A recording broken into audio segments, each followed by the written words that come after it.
Count 1, first-degree murder of Christine Melton. The defendant is hereby sentenced to death. Count 4, first-degree murder of Diane Ruiz. The defendant is hereby sentenced to death.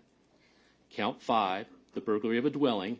The defendant is hereby sentenced to 15 years imprisonment in the Florida Department of Corrections.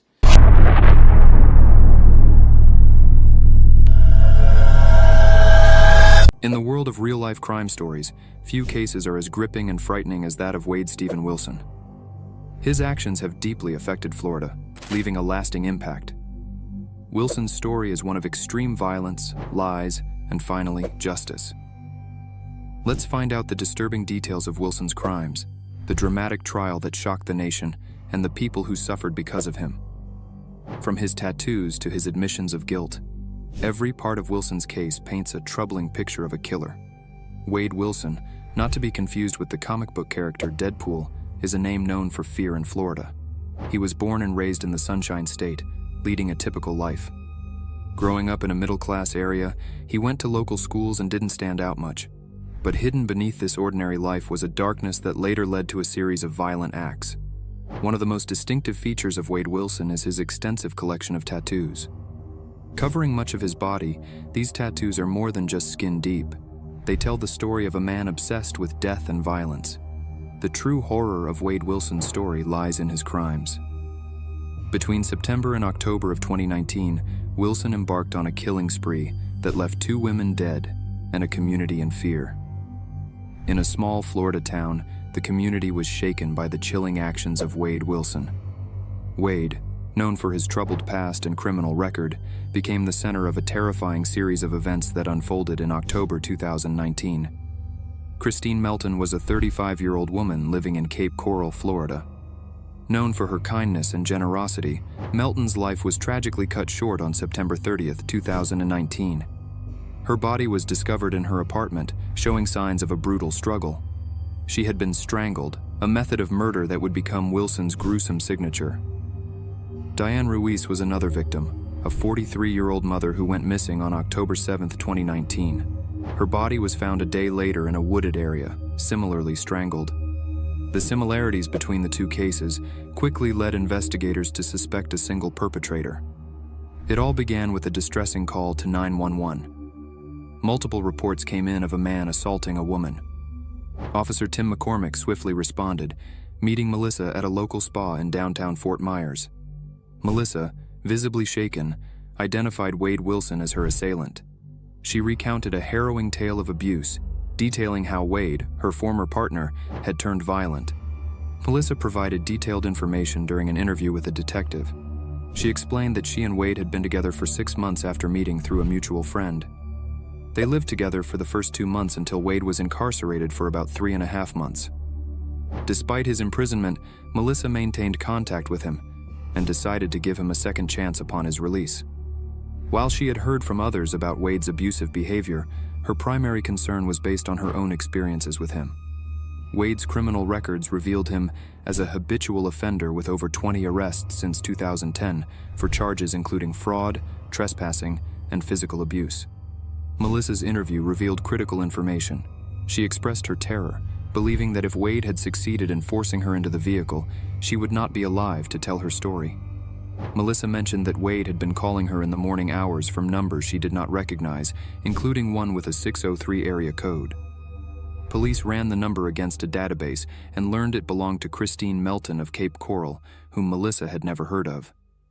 Christine Melton, a beloved waitress known for her protective nature, tragically became Wade's next victim. Her lifeless body was found in her home, leading to an intense manhunt for Wade and Christine's missing car. The discovery of her black Nissan Versa further escalated the urgency to apprehend Wade. Desperate and on the run, Wade fled to Cape Coral, where he encountered Joshua, a businessman familiar with his past jobs. Wade begged Joshua for money to leave town, ominously hinting at his involvement in recent crimes. Alarmed, Joshua called 911, leading police closer to Wade's location. Officers arrived at Christine Melton's home on the 4000 block of Tudor Drive, only to discover that officers from a neighboring jurisdiction were already on the scene. Cape Coral police confirmed they were investigating the death of Christine Melton, identifying her as a 35-year-old waitress. Melton's death was classified as suspicious, prompting a homicide investigation. Notably, her vehicle, a black Nissan Versa, was missing from the driveway. This discovery intensified the authorities' efforts to locate both Wade and Christine's vehicle, prompting an urgent and expanded search. About 5 miles away, Fort Mears police officer Tim McCormick received information regarding Melissa's battery and spotted a vehicle and driver matching Wade's description in the parking lot of a Joe's Crab Shack restaurant. To ensure a coordinated response and his own safety, Officer McCormick quickly called for backup. Meanwhile, Cape Coral police faced another urgent matter: the disappearance of Diane Ruiz, a 43-year-old mother of 2. Diane's sudden absence and the discovery of her abandoned purse raised concerns of foul play. Witnesses reported seeing a vehicle matching Christine's near where Diane was last seen, intensifying fears for her safety. Amidst these unfolding events, Wade's biological father received a chilling call from his son. Wade, under the influence of drugs, confessed to murdering both Christine and Diane. He callously described the brutal acts, revealing his lack of remorse. Shocked and conflicted, Wade's father knew he had to act. He bravely informed authorities of Wade's location, knowing it was the right thing to do to prevent further tragedies. Wilson was arrested on October 11, 2019. During his interrogation, he displayed a chilling lack of remorse. In a stunning confession, Wilson admitted to both murders. His detailed accounts of the crimes left investigators and the public horrified. Wade Wilson's face became synonymous with fear in Florida. The media splashed his image across screens and newspapers, showcasing his cold, unfeeling demeanor. His eyes, devoid of empathy, seemed to bore into the soul of anyone who dared to look. Law enforcement swiftly acted on this information, surrounding the house Wade had broken into. After a tense standoff, Wade was apprehended without further incident. His arrest brought relief, but also marked the beginning of a complex legal battle. The trial of Wade Stephen Wilson, referred to as FL versus Wade Wilson, became one of the most closely watched legal proceedings in Florida's history. The case was not just about seeking justice for the victims, but also about understanding the mind of a killer.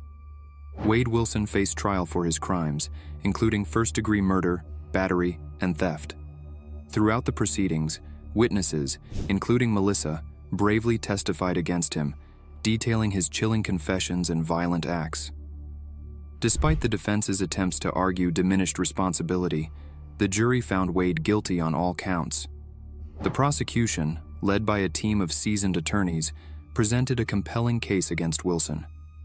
They meticulously laid out the evidence, from DNA samples to Wilson's own confessions. The centerpiece of their argument was the chilling similarity between the murders of Melton and Ruiz, highlighting Wilson's pattern of violence. Given the heinous nature of Wilson's crimes, the prosecution sought the death penalty. During the sentencing phase, the court heard arguments for and against this ultimate punishment. The defense argued for life imprisonment without parole, citing Wilson's troubled past and potential for rehabilitation. However, the gravity of his actions left little room for leniency. On January 23, 2020, Wade Wilson was sentenced to death. The judge's decision reflected the community's desire for justice and the severity of Wilson's crimes. As he was led away in shackles, Wilson showed no emotion, his face a mask of indifference.